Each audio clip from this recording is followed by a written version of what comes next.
Hello friends. Nepal में जो क्रांति हुई वो केवल नेपाल की कहानी नहीं, सभी देशों की कहानी। भारत में भी कई क्रांतियाँ हुई।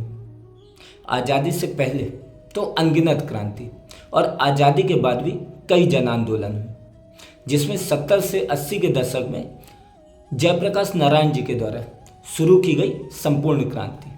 इसके बाद अन्ना हजारे जी के द्वारा, फिर बाबा रामदेव जी के द्वारा, फिर राहुल गांधी जी के द्वारा भी भारत जोड़ो यात्रा, फिर उसके बाद प्रशांत किशोर जी के द्वारा, फिर अभी जो धीरेन्द्र शास्त्री हैं वो हिंदू राष्ट्र की बात करते हैं, उसके लिए वो जन आंदोलन करते हैं। तो जन आंदोलन तो कई हुए हैं। वैश्विक स्तर की बात किया जाए तो American revolution, French revolution, Russian revolution, English revolution, Spanish revolution, तो क्रांतियाँ तो कई हुई हैं। मैं ये नहीं कहता कि क्रांतियों का कुछ फ़ायदा नहीं होता, कुछ तो बदलाव उससे आते ही आते हैं, लेकिन क्या वो बदलाव इतने होते हैं जिससे जवान आदमी संतुष्ट हो सके?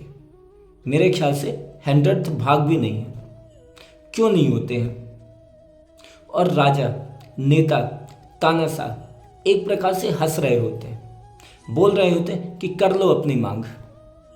तुम्हारी थोड़ी बहुत मांग तो आंशिक रूप से, प्रत्यक्ष या परोक्ष रूप से स्वीकार कर ही ली जाती है।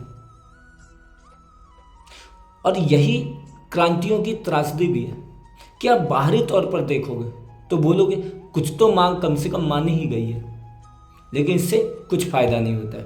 कितनी क्रांतियां हुई लेकिन कुछ फायदा नहीं होता है, क्योंकि जो हम मांगे कर रहे हैं वो हम बाहरी परिवर्तन पर, बाहरी स्थिति पर आधारित होकर के कर रहे हैं, भीतरी परिवर्तन पर नहीं।